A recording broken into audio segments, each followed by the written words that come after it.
Good morning class. तो आज हम लोग फिर से सीडीपी लेकर आए हैं आपके लिए और आज चैप्टर जो शुरुआत करेंगे इमोशन चैप्टर स्टार्ट करेंगे। इमोशन इमोशन को हिंदी में हम लोग क्या कहते हैं?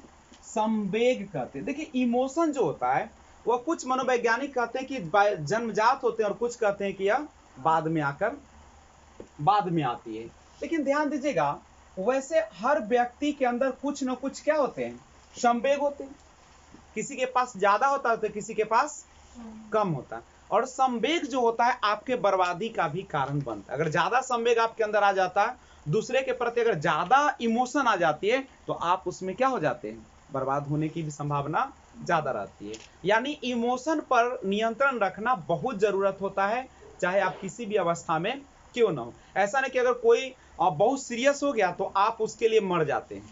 बहुत सारे लोगों को देखिएगा, खासकर औरतों को, कि उसके बच्चे जब ज्यादा बीमार हो जाते हैं, बचने की उम्मीद कम होती है तो वह माथा उथा पटकना शुरू कर देती है। तो यह संवेग का ही एक असर है, लेकिन उसको कंट्रोल किया जाए और धैर्य रखा जाए। दूसरी एक बात समझिएगा, एक राथस नाम का मनोवैज्ञानिक है जिन्होंने कहा था कि emotions colour our life, colour our life. ये राथस नाम के जो साइकोलॉजिस्ट है उन्होंने कहे थे कि इमोशंस कलर आवर लाइफ, यानी जो संवेग होते हैं वह क्या करते हैं? हमारे जीवन में रंग भरते हैं। यानी हमारे जीवन में जो रंग भरती है, कौन भरती है? वह संवेग भरती है, इमोशन भरती है। अब यहाँ पे रंग भरने का मतलब समझ रहे हैं? यानी हमारे जीवन को जो रंगीन करती है वो हमारे अंदर जो सुख का, दुख का या आश्चर्य का, बेचैनी का, ये सारा जो चीज है वह कहां से आती है? इमोशन के माध्यम से आती है। इमोशन बहुत ही हमारे जीवन में महत्वपूर्ण जो है रोल अदा करती है। अगर हमारे जीवन में इमोशन ना हो, संवेग ना हो, तो हमारा जीवन कैसा हो जाएगा? एक रोबोट हो जाएगा। जैसे रोबोट को जो कहते हैं वही करता है, जैसा सिस्टम लगाते हैं वैसा ही करता है, नहीं करता है। तो हमारा जीवन भी एक रोबोट हो जाएगा। यानी संवेग जो होती है वही हमारे जीवन में वह एक जिंदगी जीना सिखाती है। अब एक समझिएगा, एक है मनोवैज्ञानिक जिसका नाम है जेबी वाटसन। जेबी वाटसन जो है कहते हैं कि जन्मजात हमारे अंदर तीन जो है इमोशन पाए जाते हैं। कौन कौन पाए जाते हैं? तो होता है फियर का, उसके बाद होता है आपका एफएल एंगर का, और एक होता है आपके लव का। तो फियर का मतलब क्या होता है? डर या भय।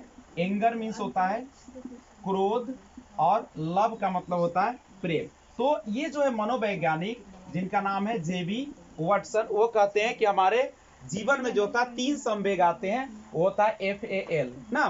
तो जन्म से जो होते हैं, लेकिन ऐसा नहीं है। कुछ मनोवैज्ञानिक कहते हैं कि बहुत सारे ऐसे संवेग है जो जन्मजात नहीं होते हैं। ठीक है, तो ये आपका पार्ट्स है। अब एक इमोशन के बाद देखते हैं। तो इमोशन शब्द जो है इमोवियर शब्द से आया है, और यह जो होता है एक कहाँ का वर्ड है? लैटिन भाषा का शब्द है इमोवियर, नहीं उसी से आया। इमोवियर का मतलब होता है स्टर अप। स्टर अप का मतलब क्या होता है पता है आपको? उत्तेजित करना। यानी जब उत्तेजित करना, यानी आपको क्या करती है? अंदर से एक उत्तेजना देती है, एक्साइटमेंट देती है। तो उत्तेजित करना होता है, लैटिन शब्द होते हैं ये।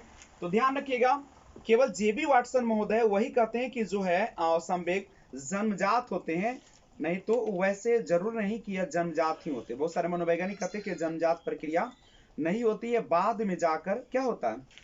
और डेवलप करता है। तो इसको देखा जाए थोड़ा सा। उसके बाद एक और देखिएगा, एक पॉइंट है, कहता है कि if the emotion is positive, then the feeling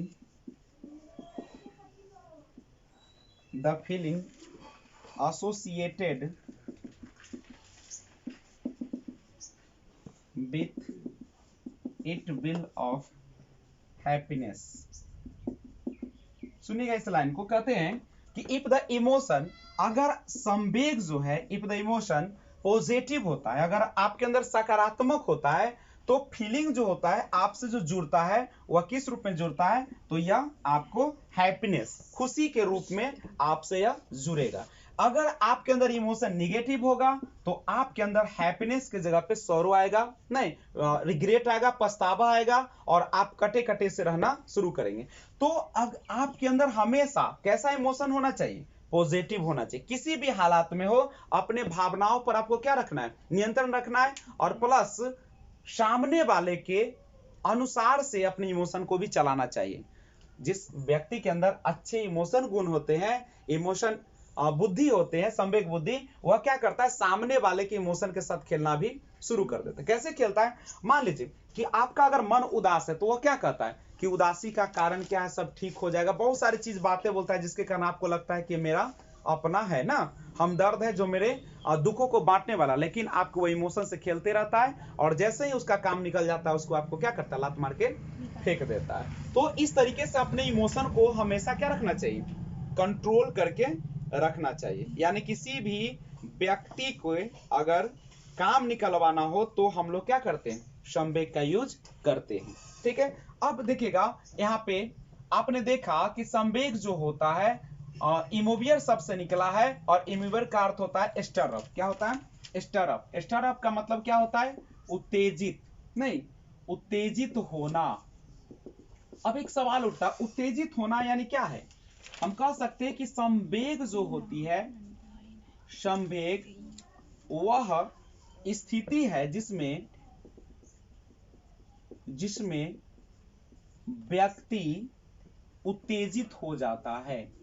उत्तेजित हो जाता मतलब समझ रहे हैं, जब वह दूसरे के दुख को देखता है, दूसरे के खुशी को देखता है तो वह तुरंत क्या कर लेता है, उसी में ढल जाता है, यही ना होता है। यानी संवेग एक ऐसी स्थिति है जिसमें व्यक्ति जो होता है तुरंत उत्तेजित हो जाता है। जैसे मान लीजिए किसी का माथा फट गया, आपको बहुत सारा बैर था, लेकिन आप क्या हो जाते हैं, वहां पे संवेग को आपके अंदर ऐसा उत्पन्न होता है कि आप तुरंत उसके क्या हो जाते हैं, सब कुछ भूलकर वहां पे चले जाते हैं। तो एक अच्छे और समझदार व्यक्ति वही होते हैं जो अपने संवेग को क्या करते हैं, नियंत्रण में रखते हैं और परिस्थिति के अनुसार अपना फैसला लेते हैं। ऐसा नहीं कि तुरंत फैसला लेते हैं। और याद रखिएगा, आप जीवन में अगर बहुत आगे बढ़ना चाहते हैं तो आपको सबसे पहले संवेग पर नियंत्रण करना होगा।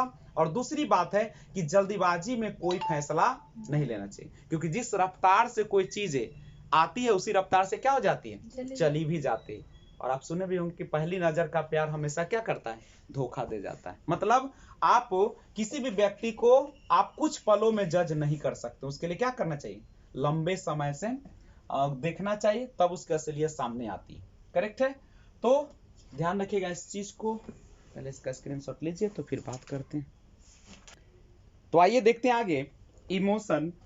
ध्यान दीजिएगा, जो इमोशन होते हैं वह हमारे अधिगम होते हैं, या जो हमारा अभिप्रेरणा होता है, अभिप्रेरणा या आपके जो संज्ञान होता है, इन सब चीजों के साथ क्या करता है, एडेप्टेशन करता है। एडेप्टेशन मतलब समझते हैं, अनुकूलन करता है। एडेप्ट, देखिए एडेप्ट का मतलब होता है अनुकूल, उसके अनुसार हो जाना। तो जो आपके अंदर के जो इमोशन होते हैं ना, वह आपके अधिगम, आपके अभिप्रेरणा, आपके अधिगम समझते हैं, अधिगम यानी लर्निंग, सीखना। अभिप्रेरणा का मतलब होता है जो आप क्या करते हैं, अपने आप को अभिप्रेरित करते हैं, उत्तेजित करते हैं। और संज्ञान जो आपके सोचने, समझने, तर्क करने की, या मेंटली जो पावर है, मानसिक जो पावर है, उसके क्या करता है, सबको अनुकूल करता है। नहीं, तो ध्यान रखिएगा, संवेग हमारे लर्निंग, मोटिवेशन और जो कॉग्निशन है उस पर अनुकूलन स्थापित करता है। यही ना स्थापित करता है, किस प्रकार से अपने आप को कहां पे प्रेस करना है, अभिव्यक्त करना है। नहीं, मान लीजिए अपने बहनों के साथ होते हैं, आप भाई के साथ होते हैं, अपने माता पिता के साथ होते हैं, तो आप क्या करते हैं, अपने इमोशन को उसके अनुकूल बनाते हैं। जैसा माहौल, मान लीजिए कि सामने वाला देखते हैं गुस्सैल है, तो हम क्या करते हैं, अपने इमोशन को उसके अनुरूप बना लेते हैं। देखते हैं कि शांत व्यक्ति तो वैसा ही करते हैं। और इमोशन का सबसे ज्यादा अगर कोई यूज करता है तो वह करता है भिखारी या बेईमान, जो चालाक आदमी होते हैं वह सबसे ज्यादा इमोशन के साथ खेलते हैं। आपके साथ ऐसा व्यवहार करेगा जैसे आपको एहसास दिला देगा कि उससे बढ़कर दुनिया में कोई नहीं है। और दूसरी बात, आपके घर पे बराबर कोई आ रहा है, चाहे आपको बार बार कोई चीज बिना मतलब का दे रहा है, नहीं यानी फ्री का दिया हुआ सामान गिफ्ट है, चाहे कोई भी चीज है, या आपका ज्यादा ख्याल रख रहा है, इसका मतलब है कि आपका जिंदगी कहीं ना कहीं अब क्या होने वाली है, तबाह होने वाली, क्योंकि आपको इमोशन को समझ चुका है। देखते हो जब आपके घर में बाल बच्चे बीमार हो जाते हैं या किसी के बेटी का शादी रहता है, तो सामने वाला अपने जमीन जो उसका होता है उस पर नजर गिराए रहता है और आपको जितना मांगेगा मदद तुरंत दे देता है। लेकिन क्या करता है, फिर कहेगा कि मदद किए, लेकिन लास्ट में कहेगा दो इतना दिन में, नहीं तो मैं जमीन हड़प लूंगा, चाहे लिख दो। तो ये सारा क्या है, इमोशन है। इसीलिए हम लोगों को कभी भी किसी भी व्यक्ति पर कभी भी विश्वास तो नहीं करना चाहिए, और दूसरी बात कि उसके इमोशन को जरूर समझना चाहिए कि उसका आइडिया क्या है, उसका नजरिया क्या है, और वह चाहता क्या है। नहीं तो ये सारा चीज है। और एक ही लाइन में समझिए कि संवेग जो होता है हमारे सीखने पर, हमारे अभिप्रेरणा पर और हमारे संज्ञान पर एक अनुकूलन स्थापित करता है और उसके बाद आगे की ओर बढ़ना शुरू करता है। तो इन चीजों को आप क्या करिएगा, दिमाग में बैठाइएगा। दूसरी बात, जो मोटिवेशन होती है, मोटिवेशंस जो होते हैं या इमोशंस की बात करते हैं, जो इमोशंस होते हैं आपके, जो संवेग होते हैं, आर सब्जेक्टिव होते हैं, सब्जेक्टिव होते हैं। सब्जेक्टिव का मतलब ये नहीं कि ऑब्जेक्टिव और सब्जेक्टिव की हम बात कर रहे हैं, यहाँ पे सब्जेक्टिव का मतलब क्या समझिएगा, यानी आपका जो संवेग होता है वह कैसा होता है, एक उद्देश्य पूर्ण होता है। कैसा होता है, उद्देश्य पूर्ण होता है। अच्छा, आपके इमोशन का कुछ ना कुछ उद्देश्य होता है कि नहीं होता है। मान लीजिए कि अगर अभी आपको आम खाने का मन है, तो आपका इमोशन क्या करेगा, आपको अभी प्रेरित करेगा। अभी प्रेरित करेगा तो आप क्या करिएगा, उसके साथ अनुकूलन बैठाएगा, या तो अपना जेबी पहले टोकर देखिएगा कि पैसा है कि नहीं, यही ना कीजिएगा, या आप देखिएगा कि इसको खाने से क्या असर होता है। तो सारे चीजों पर एक अनुकूलन कौन बनाएगा, आपका संवेग के साथ अनुकूल बनाएगा, और उसके बाद आप क्या करेंगे, उस उद्देश्य को करेंगे। दूसरी बात, इमोशन जो उद्देश्य पूर्ण तो होता ही है, लेकिन यह जो होता है सब्जेक्टिव, कहने का अर्थ मैं बता दूं तो सब्जेक्टिव का मतलब होता है हर व्यक्ति का अपनी अलग ही क्या होती है, पहचान होती है। क्या सबों का एक ही तरह के मनुष्य होते हैं, व्यक्तिगत विभिन्नता तो पाई जाती है। तो सब्जेक्टिव का मतलब कि इमोशंस आर सब्जेक्टिव, हर व्यक्ति का अपना एक स्वभाव होता है और दो व्यक्ति कभी भी समान नहीं होते हैं। इसका मतलब यह है कि सभी व्यक्तियों का इमोशन अलग अलग होता है। क्या सब एक ही होता है, कुछ व्यक्ति क्रोधित होते हैं, क्रोध करने वाले होते हैं, कुछ जो होते हैं मधुर बोलने वाले होते हैं, और कुछ जो होते हैं से हर समय खुश रहने का जरिया खोजता है, और कुछ के पास ऐसा इमोशन होता है कि रोते रहता है। यही ना होता है, हमेशा रोने धोने वाला, पैसा कितना भी हो जाएगा रोते रहेगा, मेरे पास पैसा नहीं है, नहीं भिखार की तरह रहेगा। और कुछ लोग ऐसे होते हैं जिनके पास पैसा ना भी होता है तो दिल रखता है इतना बड़ा कि सबको वह क्या करता है, खुश रखने का भी प्रयास करता है। तो इमोशन जो होता है सब्जेक्टिव होता है। सब्जेक्टिव का मतलब समझ जाएगा कि व्यक्तिगत विभिन्नताएं होती है और जिसके कारण सबका इमोशन अलग अलग होता है। नहीं, यहाँ पे इस लाइन को मैं लिख देता हूं कि सभी व्यक्ति में संवेग क्या होते हैं, अलग अलग होते हैं। क्यों होते हैं ऐसे, व्यक्तिगत विभिन्नता के कारण, विभिन्नता के कारण। अच्छा, क्लास में जब रहते हैं आप, तो कोई बच्चा जो है तुरंत गुस्सा हो जाता है, कोई बच्चा जो होता है जल्दी सीख जाता है, कोई बच्चा जो तुरंत खुश हो जाता है, कुछ बच्चा जो होता है कुछ देर में खुश होगा, कुछ देर में दुखी हो जाएगा। तो ये सारा जो है किसका देन होता है, सब आपके इमोशन का देन। इमोशन आता कहां से, इमोशन कहां से आती है, तो इमोशन आपके परिस्थिति से आती है, आपकी आवश्यकता से आती है, आपकी जरूरत से आती है, और नहीं तो दूसरे के लाचार करने पर इमोशन उत्पन्न होती है। कभी कभी क्या होता है, संगत से भी इमोशन आने लगते हैं। नहीं कि अगर आपका दोस्त या आपके साथ रहने वाले अगर कोई चीज खरीदता है, तो आपके अंदर भी उसके प्रति क्या हो जाते हैं, इमोशन जगता है, और वही इमोशन क्या करवाता है, आपसे वो काम करवा लेता है। तो पहले इसको स्क्रीनशॉट ले लीजिएगा, अगर ले लिए तो आगे बढ़ेंगे। स्क्रीनशॉट ले लिए क्या, बोलिए बच्चे लोग। तो चलिए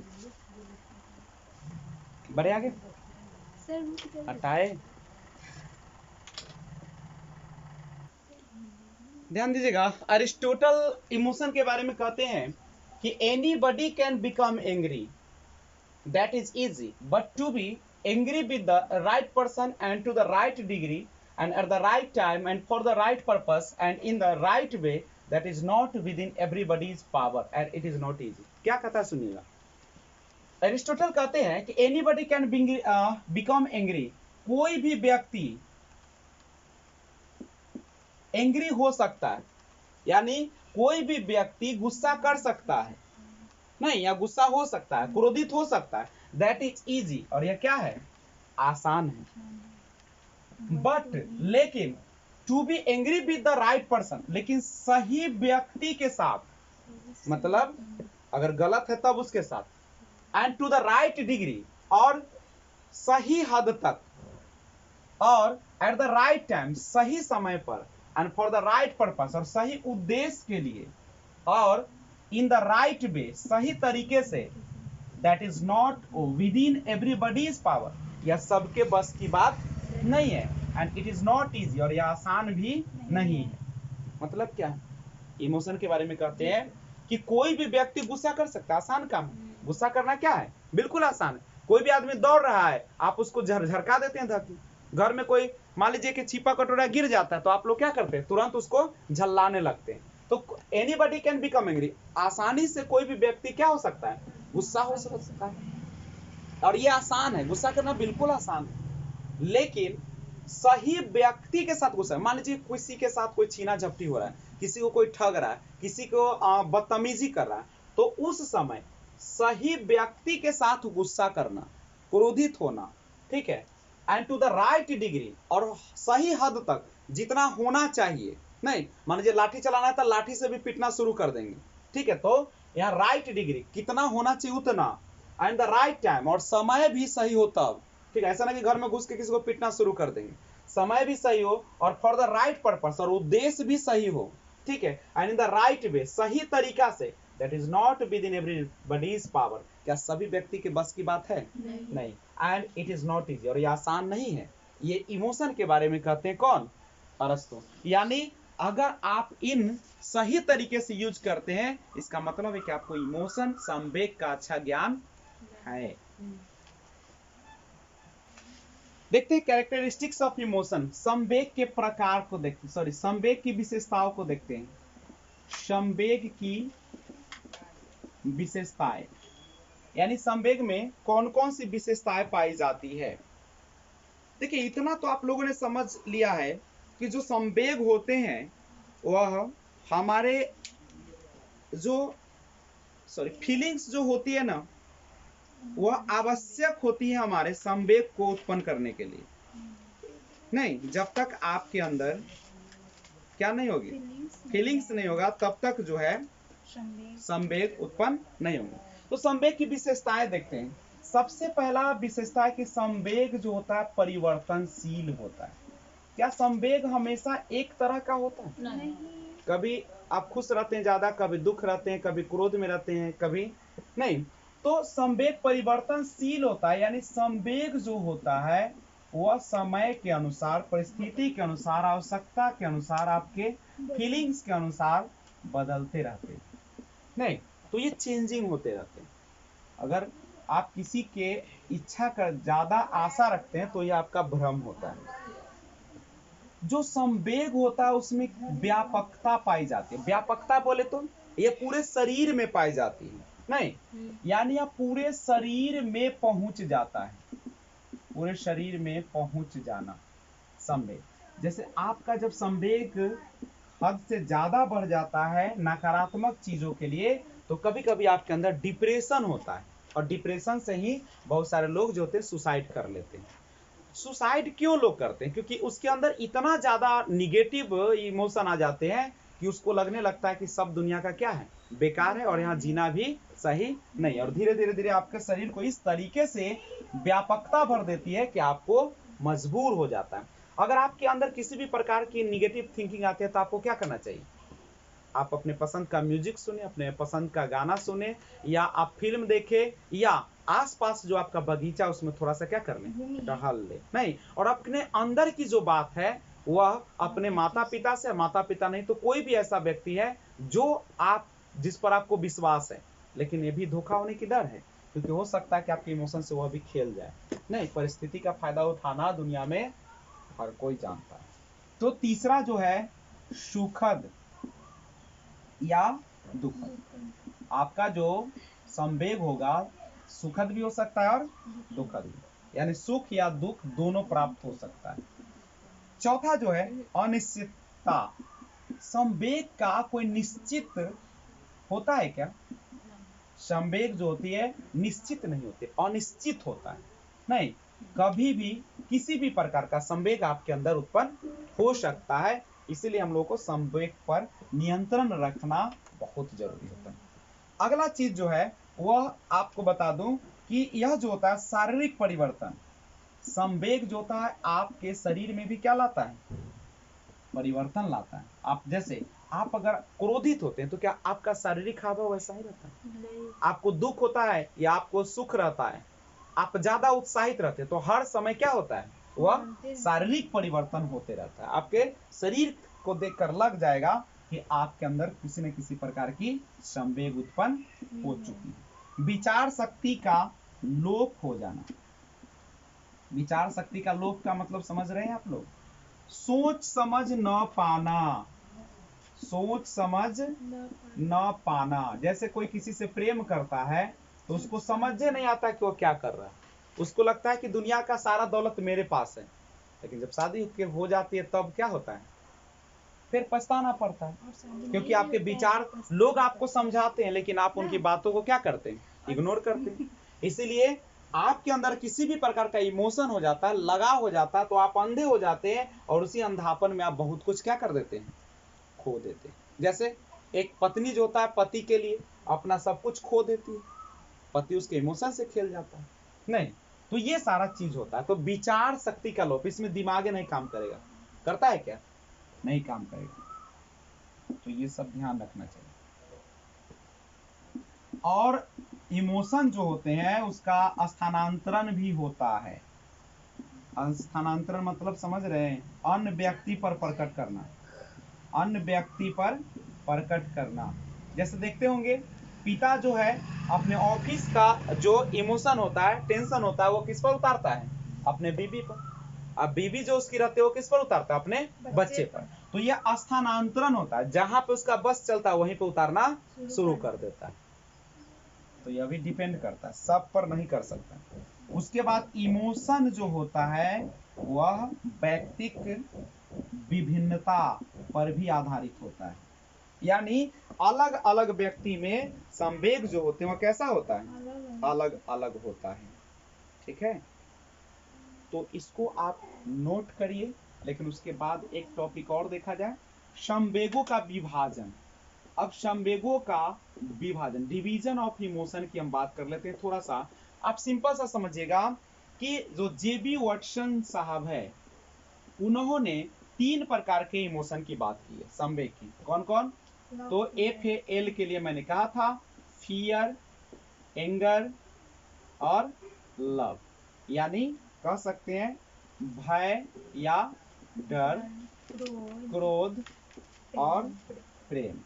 ये 3 चीज की बात, 3 कह सकते हैं कि इमोशन की बात करते हैं। और वो क्या कहते हैं? यह जन्मजात होती है, यानी जन्म से ही पाई जाती है। समझ रहे हैं? और दूसरा है गेट्स महोदय। गेट्स महोदय कहते हैं संवेग के बारे में कि हमारे अंदर जो संवेग होता है भय का, प्रेम का, क्रोध का, दया का और कामुकता का। और मैकडूगल जो है हमारे, मैकडूगल महोदय कहते हैं कि हमारे अंदर कितने प्रकार के संवेग होते हैं?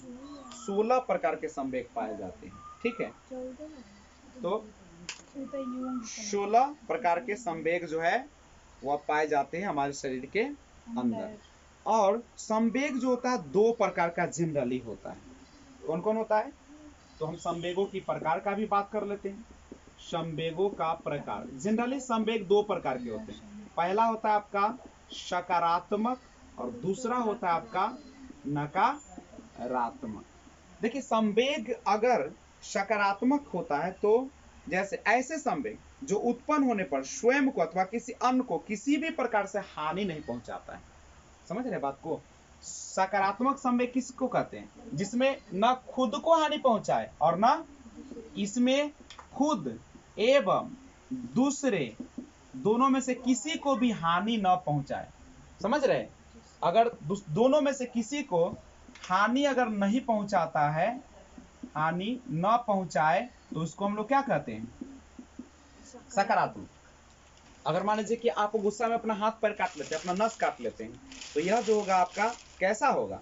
नकारात्मक। सकारात्मक में कौन कौन से आ सकते हैं? स्नेह है, प्रेम है, हर्ष है। क्या इसमें किसी को हानि होगा? नहीं। जैसे आपको अंदर जो स्नेह है, लगाव है, दूसरा प्रेम है, हर्ष है, खुशी है, तो इससे किसी को भी हानि नहीं पहुंचेगा। नकारात्मक संवेग क्या होता है? ऐसे संवेग जो उत्पन्न होने पर स्वयं को अथवा किसी अन्य को किसी न किसी प्रकार से हानि अवश्य पहुंचाता है। ये क्या करेगा? खुद को एवं दूसरे को किसी न किसी प्रकार से हानि क्या करेगा? हानि पहुंचाएगा। किसी भी रूप में हानि पहुंचा सकता है, यानी कहीं का गुस्सा कहीं पहुंच जाएगा नहीं।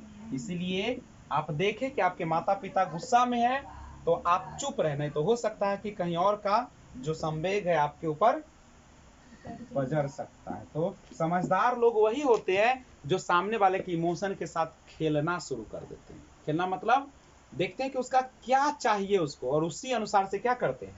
बिहेव करना शुरू करते हैं। जैसे भय, क्या भय कभी भी दूसरे को अच्छाई दे सकता है? नहीं। क्रोध, कष्ट, घृणा, ईर्ष्या यानी जलन किसी से, ये कभी भी आपको अच्छाई नहीं देगा, आपको बर्बाद करके रखेगा। खुद को तो बर्बाद करेंगे और प्लस दूसरे को भी क्या करेंगे? बर्बादी के राह पर ले जाएंगे। तो याद रखिएगा कि हमेशा अपने आप में को इमोशन जो उत्पन्न करना चाहिए, कैसा करना चाहिए? सकारात्मक। यानी अगर आपके गर्दन पर भी तलवार लटका हुआ है, तभी आपको हिम्मत रखनी चाहिए कि हम उसको क्या करेंगे? सामने वाले को काट देंगे। बाघ भी सामने आ जाए तो हमको ऐसा हिम्मत होना चाहिए कि हम अपनी जान को क्या करें? तो जान बचाने से ज्यादा अच्छा यह है कि हम उस परिस्थिति को कैसे सामना करें। समझ रहे हैं? जरूरी नहीं है, आप देखते हो कि बाघ से भी मनुष्य लड़ जाता है। कभी कभी देखे होंगे जो उसका जो होते हैं ट्रेंड आदमी, बाघ से भी लड़के बाघ को भी मार देता है। तो कौन चीज के कारण मारता है? अपने अंदर के हौसला। देखो, आदमी ज्यादा जो है संवेग के कारण बर्बाद कब होता है? जब वह बचने का उपाय खोजता है। बचने का उपाय नहीं खोजना, हम लोग को ज्यादा क्या करना है? परिस्थिति का सामना करना। मान लीजिए आपके घर में किसी का हाथ पैर सब कुछ टूट गया, तो क्या कीजिएगा? बचने का अपने आप को उपाय खोजिएगा कि उसको ठीक करवाने का उपाय करिए। दो परिस्थिति होती। सबसे पहला, आप उस जो समय है उसके से लड़ना सीखिए, बचना नहीं। सांप अगर सामने आ गया है तो आप अपनी जान बचाकर भागना ना सीखें। क्या करें? उसके साथ, परिस्थिति के साथ लड़ना सीखना है। समझ रहे? सांप आदमी से डर क्यों जाता है? क्योंकि उसको पता है कि आदमी हमको क्या करेगा? मार देगा। और जिस दिन सांप को लगने लगेगा कि हम उसको मार देंगे, कभी भी आप मार नहीं पाइएगा। मार दीजिएगा, अगर उतर जाए कि नहीं हम उसको मार देना है तो मार दीजिएगा, कभी नहीं। आप उछल के कहीं काट लेगा आपको, लेकिन वो क्या करता है? पहले डरता है, वो ना खड़ा हो जाता है और सोचे ना आदमी अलग हम डोंस उस लेंगे, तब क्या कर लीजिएगा? लाइएगा औजार तलवा था डोंस औजार लाइएगा तब छड़प जाएगा तब। लेकिन वो बेचारा क्या करता है? तो मनुष्य जो होता है ना, वह अपने बचाव के कारण ज्यादा धोखा खाता है। समझ रहे हैं? इसलिए अपने आप को संवेग इस प्रकार से सकारात्मक बनाइए कि आप किसी भी परिस्थिति में आप पर कोई असर ना पड़े। अब देखते हैं कभी कभी ऐसा व्यक्ति भी आपके सामने आ जाता है जो मौत के करीब रहता है, लगता है कि वो नहीं जिएगा, मर जाएगा, नहीं, और उसकी बीमारी भी लाइलाज होती है, माने उसका कोई इलाज नहीं है, लेकिन वह देखिएगा कभी कभी वो प्रकृति पर भी जीत हासिल कर लेता है। ना कर लेता है तो क्यों करता है? क्योंकि अंदर उसमें कौन चीज है? सकारात्मक विचार। और सकारात्मक विचार आपके अंदर एक एनर्जी उत्पन्न करता है जो आपको वह क्या करता है? उस बीमारी को ठीक कर देता है। कभी कभी आप सुने होंगे कि बच्चा जो है से हॉस्पिटल में उसको जवाब दे दिया डॉक्टर नहीं, और कुछ देर बाद समझते हैं कि वो बच्चा बच गया। ऐसा देखे होंगे आप लोग। कैसे बचता है? हौसला पर बचता है, सकारात्मकता पर बचता है। आपको एक चींटी काट लेगा, आप सोच लीजिएगा सांप काट लेगा तो आप मर जाएगा। आपको सांप भी काट ले और अंदर से एकदम तैयार है, आप दवा ले रहे हैं, और आप सोच रहे कि मुझे कुछ भी नहीं हुआ है, आपके अंदर एक एनर्जी उत्पन्न होगा जो उस विष को क्या करेगा, समाप्त कर देगा। तो आपकी सोच पर निर्भर करता है। और याद रखिएगा, ज्यादा से ज्यादा जो संवेग होते हैं वह जो होता है, लोग इसीलिए बर्बाद हो जाते हैं क्योंकि वह संवेग इमोशन पर आ जाते हैं। इमोशन मतलब समझते हैं, ज्यादा से ज्यादा रिश्ता इसलिए नहीं टूट जाता है कि दोनों का रिश्ता खराब था, इसलिए टूट जाता है कि उसके अंदर क्या आने लगती है, नकारात्मक विचार। जब नकारात्मक विचार आएगा तो कोई भी आदमी कहीं से भी चल कर आएगा ना तो उस पर शक उत्पन्न होने लगता है। फोन ऐसे उठाएगा तो लगेगा कि बात कर रहा है, नहीं।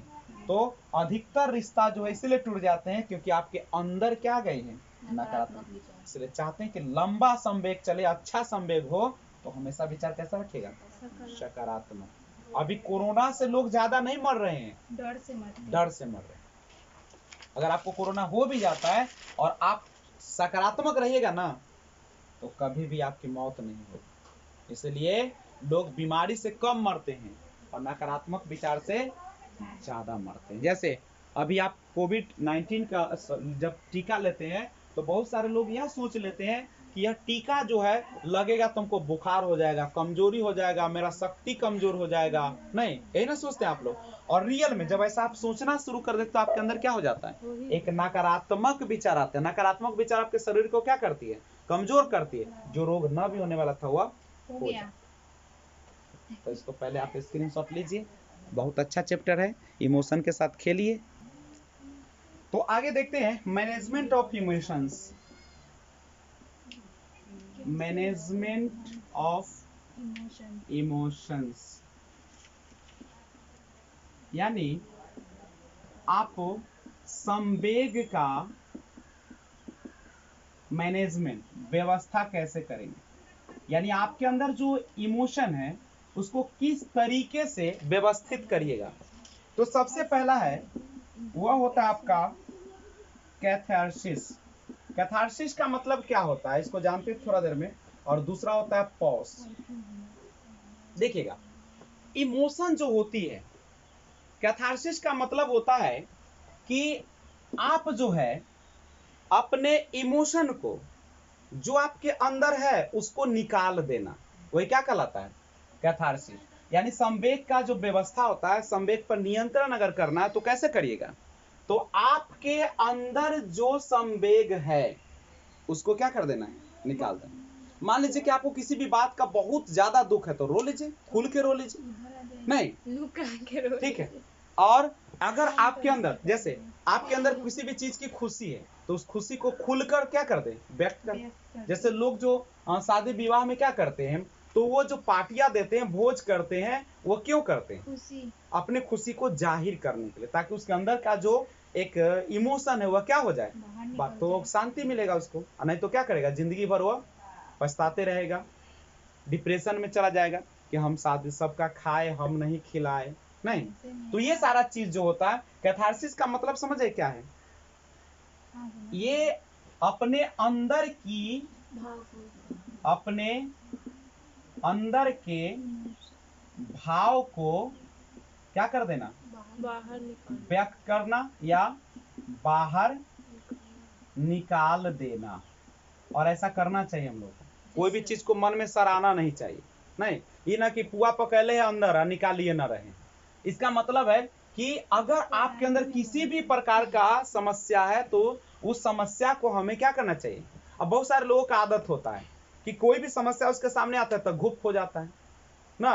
तो घुप होने से आपका समस्या दूर हो जाए क्या, नहीं, आप उसको बोलिए, उसको व्यक्त करिए। जो समस्या है उस व्यक्ति से आप क्या कीजिए, उसको सामना कीजिए और उसको निकालिए। हो सकता है कि आप जो सोच रहे थे वैसी बात नहीं है, हो सकता है ऐसा भी। कभी कभी क्या होता है कि आप कुछ और सोच रहे हैं और सामने वाला कुछ और सोच रहा था और बीच में क्या हो चुका है, गड़बड़ी उत्पन्न हो गया।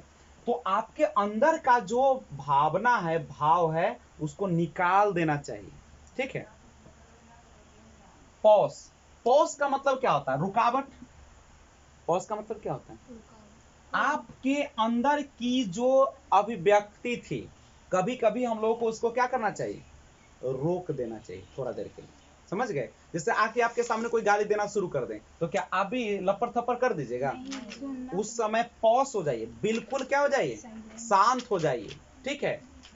तो इस प्रकार से आप अपने इमोशन को क्या कर सकते हैं, व्यवस्था कर सकते हैं, उस पर कंट्रोल कर सकते हैं। ऐसा, और कोई भी फैसला जब लेते हैं तो कभी भी तत्काल फैसला नहीं लेना चाहिए। हमेशा क्या करना चाहिए, कुछ वक्त देना चाहिए, ना कि बस चट मंगनी पट बिया वाला बात हो जाए, ऐसा नहीं होना चाहिए। उसमें समय लगाना चाहिए, सोचना चाहिए, समझना चाहिए, हर पहलू पर जानना चाहिए, एक एक चीज पर, और तब जाके आपको आगे बढ़ना चाहिए। समझे? ये ना कि आपके घर पे, आप घर पे हैं और कहा कि आपकी मम्मी बीमार है, आपके पिता बीमार है, आप देखे नहीं समझे, आप दौड़ते चले गए। कभी भी लड़की को क्या घर से पैर निकालना चाहिए, जल्दी नहीं निकालना चाहिए। कब निकालना चाहिए, सबसे पहले आप फोन से क्या करें, डायरेक्ट जो है बात करें। नहीं, मान अगर कोई कहता है कि आपकी मम्मी का एक्सीडेंट हो गया, तो क्या आप दौड़ते हुए चले जाइएगा? नहीं चले जाएगा दौड़ते हुए, नहीं जाएंगे। कब तक नहीं जाएंगे, जब तक कि हमें फोन से बात ना हो जाए, और प्लस अगर वो कहीं पे वो है तो उसका इलाज हो रहा होगा, आपको जाने की जरूरत नहीं। ताकि बहुत सारे ऐसे लोग होते हैं जो आपके मजबूरी का फायदा भी, हो सकता है कि आपको बाहर भेज दे, आपके घर का सब लूट ले। तो ये सारा चीज करना चाहिए आप। तो आज इतना ही। जय हिंद।